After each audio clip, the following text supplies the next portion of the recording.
I was at the candlelight vigil at the beach in Ventura, California, for the AIDS Lifecycle. It's the vigil that honors those who've died from AIDS. And I looked around in the silence at the scene on the beach with the ocean waves coming calmly one after the other. And I saw the moon up high, beautifully silver white crescent moon glowing in an ink blue-black sky.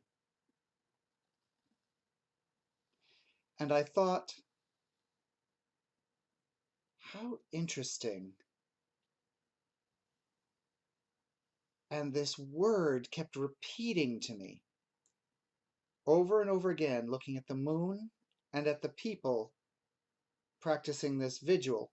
The word was reflection, reflection, reflection.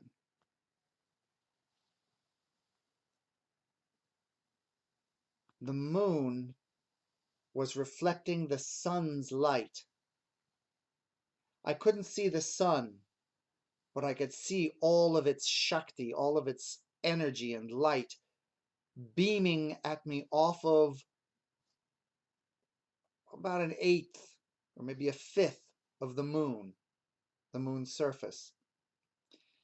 And there's this dark basalt rock orb that part of which is so brilliantly reflecting while the rest of it is just dark and flat and rock-like. And I was thinking about myself, and recently I've been reflecting a lot on the mistakes that I have made in life, on things I regret, on ways that I don't feel I have been a good person. And I've been having a lot of feelings about myself and whether or not I feel like I'm a good person.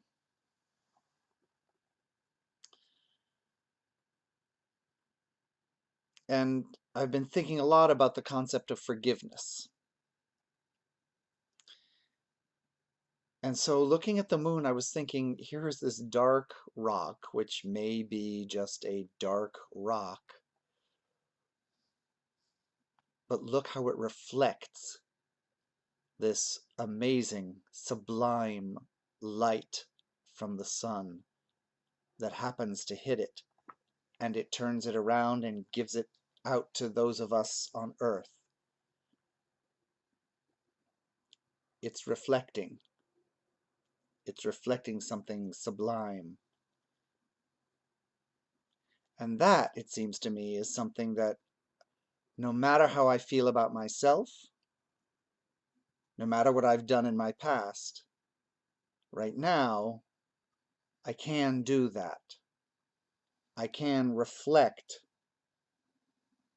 what I know to be good or worthwhile for others, or what's been given to me out of whatever great good fortune or grace I happen to receive. I can reflect that to others for whom it may be a good or a benefit, even though I may be a dark rock. And then I looked around at all these people holding these candles.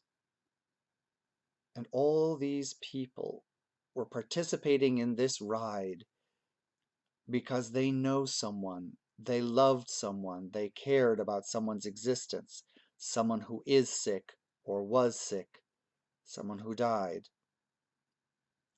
or motivated by someone they didn't know who died or whose life was affected by HIV and AIDS.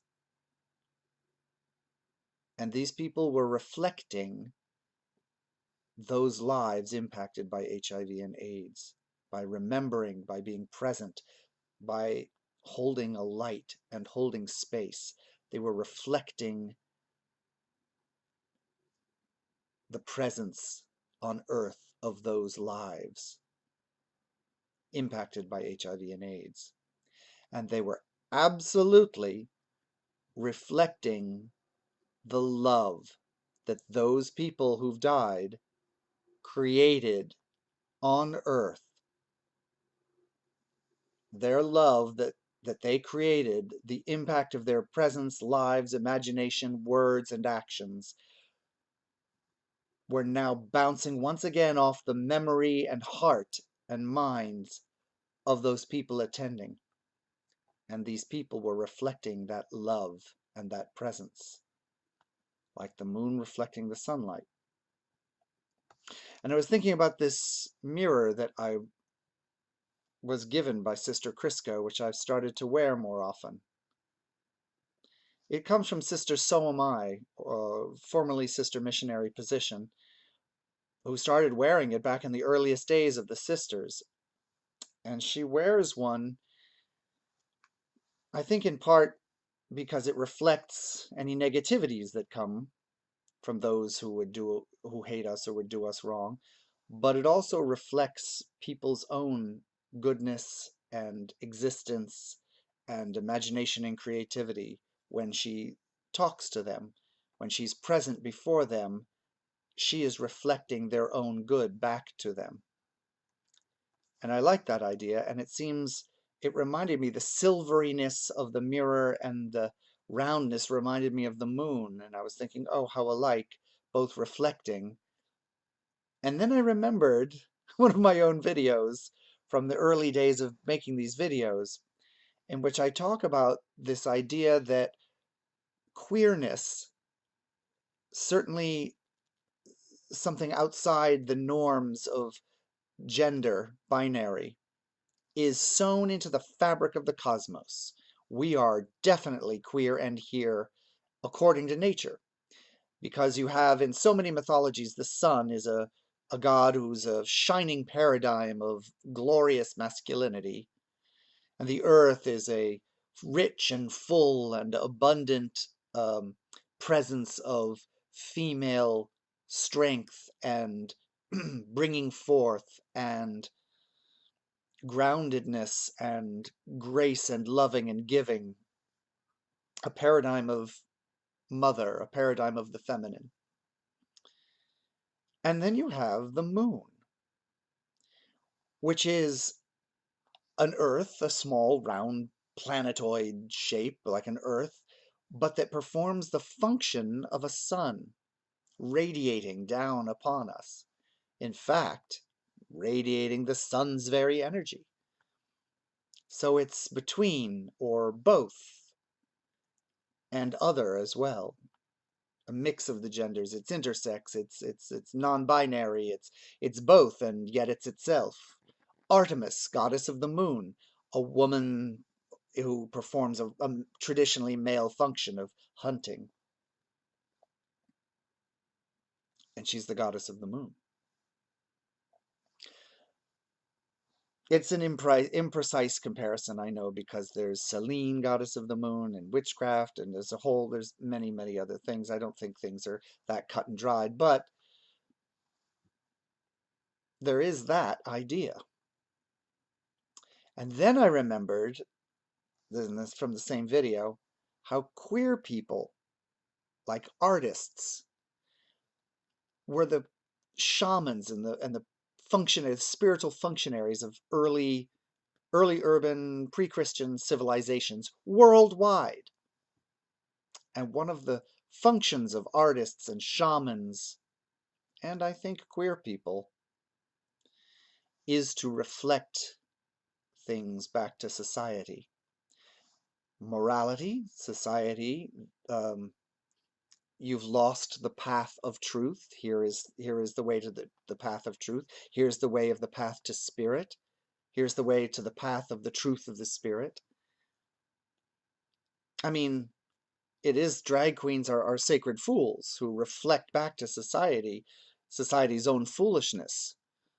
Drag queens are the first ones to read society, you know.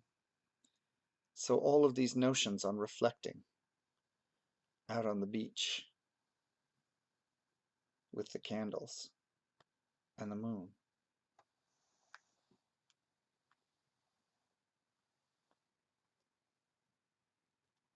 May the spirits of those who've passed from AIDS be blessed. Wherever they are now, may they bless us. May we receive their blessings, and may we give those blessings out to others, both those living with HIV and AIDS, to those taking care of those living with HIV and AIDS, and to others who may need to know about HIV and AIDS so that they do not have to contract it themselves.